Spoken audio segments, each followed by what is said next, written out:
for today's video, I'm just going to be doing a little Q&A. I love doing these videos. I love seeing your guys' questions and just getting to answer them for you. So I'm just taking the questions that were submitted on my Instagram. If you guys don't follow me, it's rachelfreeby_, and I'm just going to answer whatever questions were submitted in the little ask me a question box. Just gonna go ahead and get started. So thank you for all your questions. You guys ask the best questions.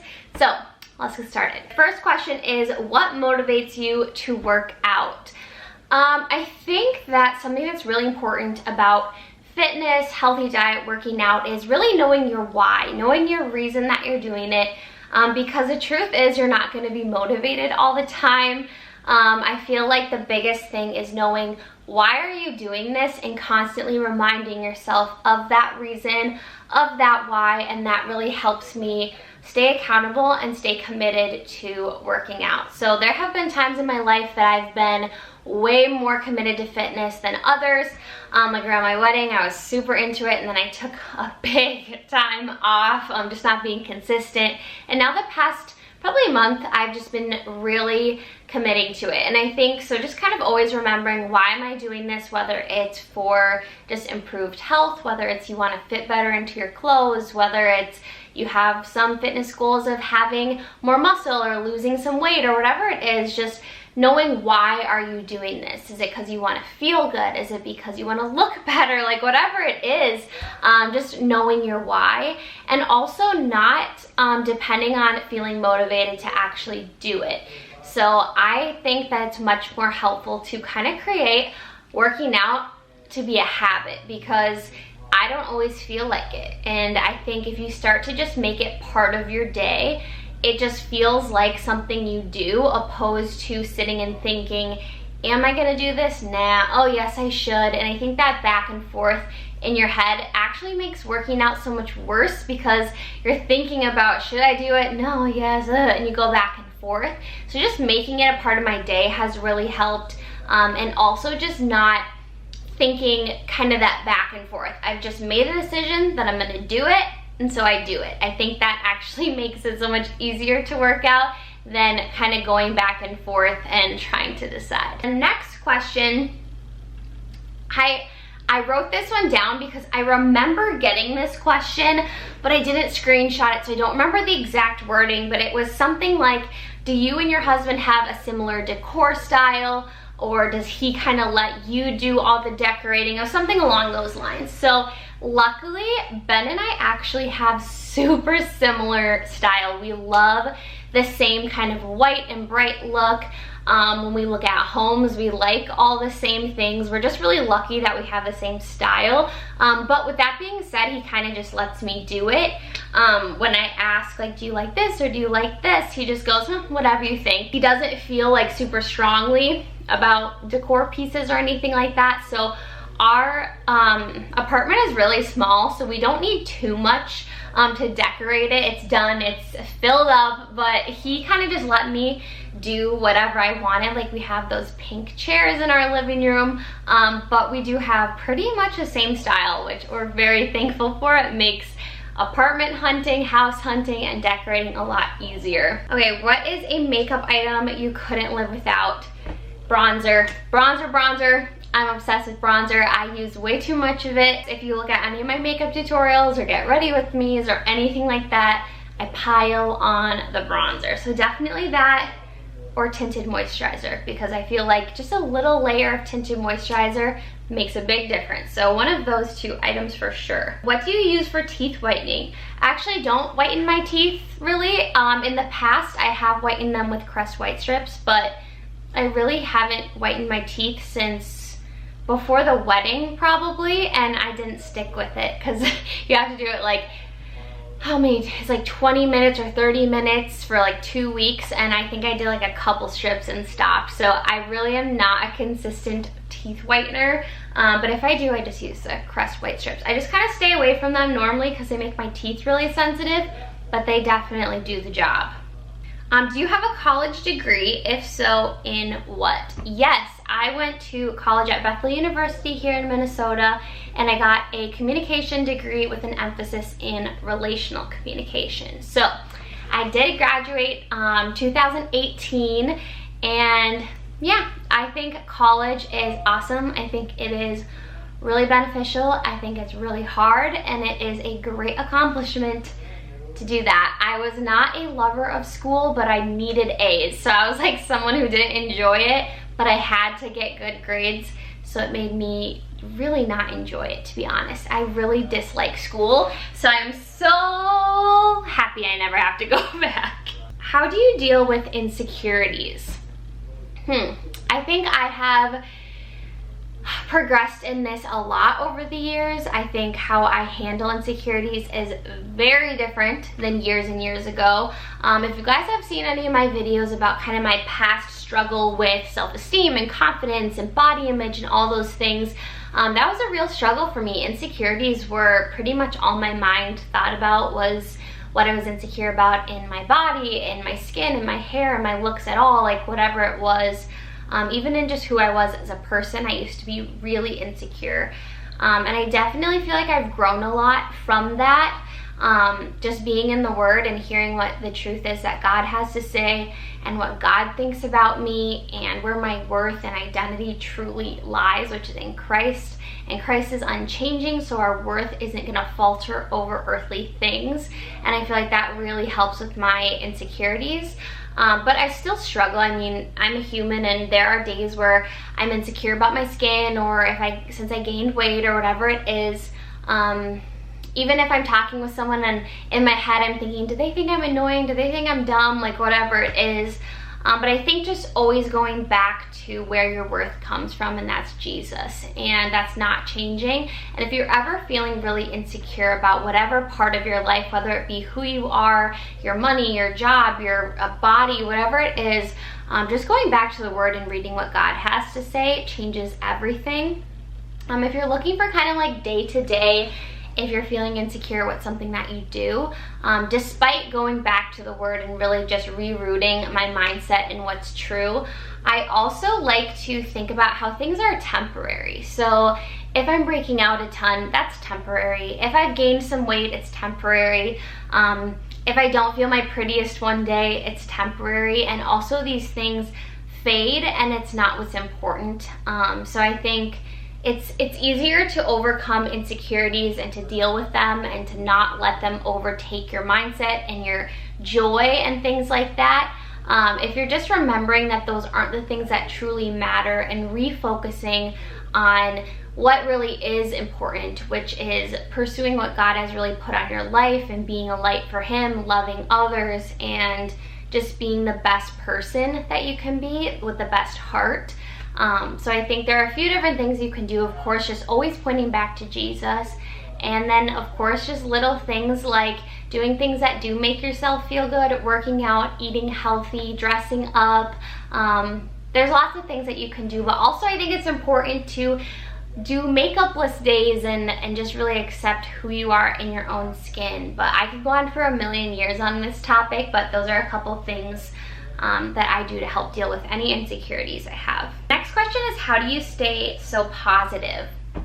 I think this is a really important question because I have not always been super positive. So when I was growing up and was a baby, and like my mom always said, I was the most joyful baby. I was always happy, like growing up. And then things kind of switched over time as I grew up into like high school, college age, and I would actually say more college, when my anxiety really kicked in. Anxiety took a really big toll on my joy and my positivity, and it made me a really negative person. I talk a lot about that in my anxiety video, how I really did become someone I'm not, and it took me a while to get my positivity back. And I think being on my anxiety medication and going to counseling and having these tools and really managing that part of my life has truly made me a completely different person and really back to who I truly am. And I think something that really helps with being positive is being grateful. I feel like I'm so grateful for everything I have, for my health, my home, my loved ones, my job, my family, my puppy, like everything. I'm so thankful for what God has blessed me with, and I think just always being so thankful for what you have really helps with positivity. And I think just forcing yourself sometimes is also something, if it's not something that comes naturally to you, it's something that you have to practice. So instead of waking up, if you're crabby or whatever, sometimes if I wake up and I'm in a bad mood, or I feel stressed, or maybe I feel like I haven't made progress in one area or another, I really do just say all the things I'm thankful for, and it changes my mindset completely. I think I am just like naturally a really happy person, but I have times when I'm crabby, I have times when I'm sad, I have times when I'm in like a rut, and in those times I really practice being grateful. And I know a lot of people say that, but it really transforms your mind, in my opinion. But also let yourself feel sad and stuff. I wanted to say that too. Like, I think it's important to feel out emotions and to let yourself process things that you're feeling, because it's not realistic to be happy and positive 24/7. I think it's okay to have a sad day and things like that. Just don't let it swallow you, and don't let yourself stay there, is what I think is important. Do you feel like it's hard to be yourself online? I think when I first started my YouTube channel, you go through a phase of not really completely being yourself, just because it's new, it's weird to talk to a camera, it's like embarrassing, it's nerve-wracking, and then over time I think you just get more comfortable. So I wouldn't say it's hard to be yourself online, in my opinion, but I think there are a few things that I overthink. So like, if I am truly just completely how I am, I'm really weird. I'm really like goofy, and I feel like I try to manage that because I don't want it to seem like I'm trying to be that way. I've actually talked to my sister about this before. So like, I would say in my vlogs with like my husband, you can see that I like act weird, and I'm like goofy, and we dance and we joke and we talk like in weird voices or whatever it is, and I'm just kind of like a goofy, super weird person, and that's how I am. I'm just like always like that. But I do feel like I try to make sure that I kind of manage that, so I'm not doing that too much, because I don't want it to come off like I'm trying too hard, like I'm trying to be this like goofy person. And I talked to my sister because I was like, that's truly how I am, but I know some people might look at that and be like, okay, she needs to like stop trying so hard and chill. So I think in that way it's kind of hard to be yourself, just because I personally am not into watching content that's like really obnoxious and like shock factor and like always like blah, blah, blah. Like, that's just not what I like. So I try to make sure that I don't come off too much, like, you know, I don't know, I just never want it to seem not real or like I'm trying too hard. But the funny thing is, that's like when I'm literally not trying is when I'm scared that it could seem that way. I don't know if that makes sense, but that's the one thing I will say is a little hard sometimes. What would be your dream brand to collab with? Oh, the list goes on and on. I have so many, but I feel like one would be Vanity Planet. I love Vanity Planet. I feel like I have mentioned their skin devices in so many videos, literally just because I love them.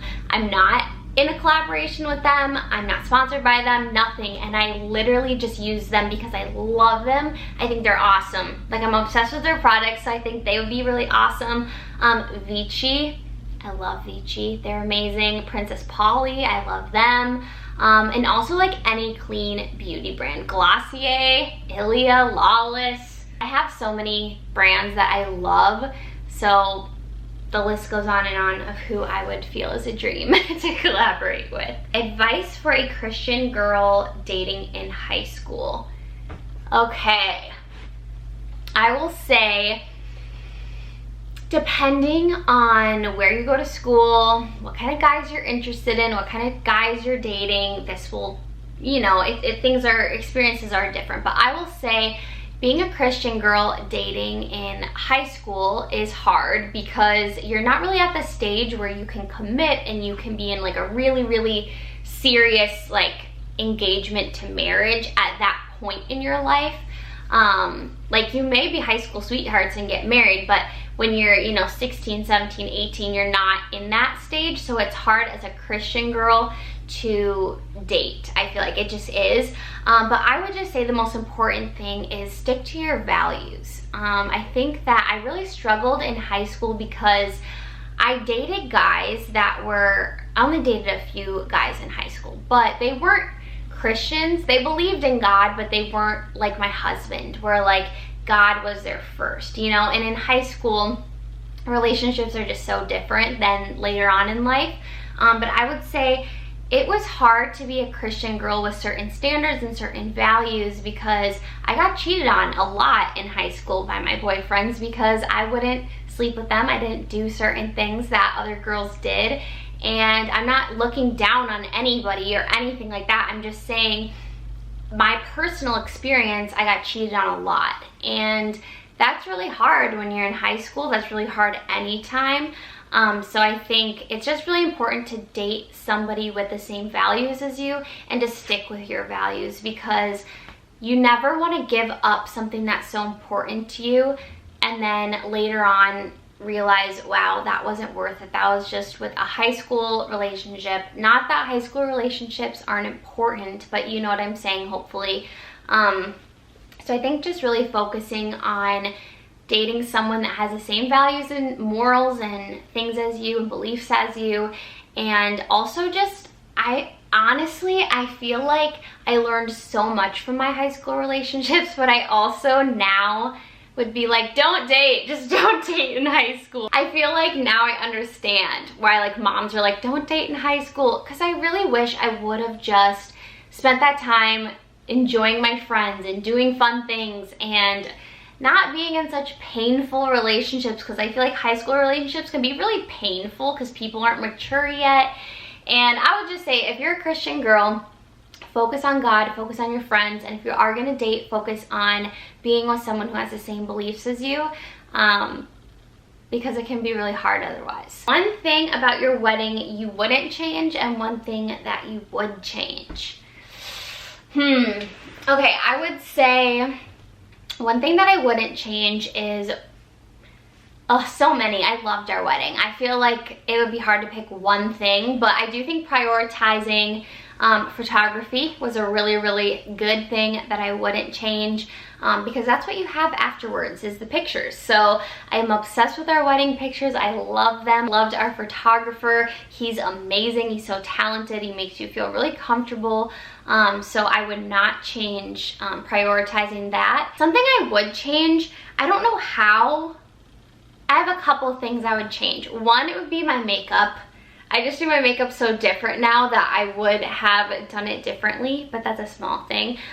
Something else that I would have changed, I don't know how I would have done this, but just having more time to like dance with everybody, because Ben and I had a venue that was 2.5 hours away on a Friday, so we knew that people would leave early. Like we had already anticipated that.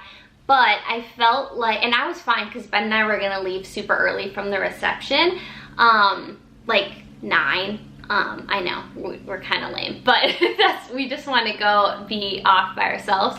But I feel like because we were like taking sunset pictures and things like that, which I would not trade those. Those were like the best pictures. But I wish either we would have, I don't know, it's so hard because I loved our venue, so I wouldn't want to switch the venue and make it closer, but just something where we would have had more time to dance with our guests and friends and family, because by the time we got done with our pictures and we went to dance, we had just like a little bit of time and so many people had left. And then like our sparkler send-off was like almost nobody was there for it, and I just feel like that is the one thing that I would have wanted to change somehow, but I don't know how we would have, because I loved the venue, so I wouldn't want a different venue. I don't know, but I just think having more time to dance with everybody would have been good. Okay, I'm gonna answer one more question, and it's how is Finley doing? So Finley is our little golden retriever puppy. He's doing so good. He is seriously the most perfect puppy we could have ever asked for. He is the snuggliest puppy. He is the sweetest puppy. I'm literally so in love with him. I love him more and more every single day, and he is everything. We love him. Everybody that sees him says he's like so well behaved and he's really learning really fast and he's so beautiful. Like everyone's obsessed with him. So he is a puppy, so he still, you know, has learning to do and things like that, but he sleeps through the night. He doesn't whine throughout the night. He doesn't really have accidents anymore, and he's the actual sweetest dog in the whole world, and so he's doing really awesome. I mean, we're still teaching him commands, we're still teaching him not to play bite, we're still teaching him, you know, to leave it when he picks up stuff on walks and things like that, but he's so sweet and he's learning really quickly, and I seriously am like, oh my gosh, if I love my dog this much, I can't even imagine how much I'm gonna love my babies someday. But yeah, he is the best dog, and our family is just that much better with a little sweet angel. So that is it for this video, you guys. I hope that I answered your questions. If you have any more, you can leave some down in the comments and I will answer them there. Thank you guys so much for watching. I really appreciate you guys putting in your questions. That is it for this video, you guys. If you liked it, please give it a thumbs up. Don't forget to subscribe. I'm posting videos every single Monday, Wednesday, and Friday. Thank you so much for watching. I'll see you in my next video. Bye!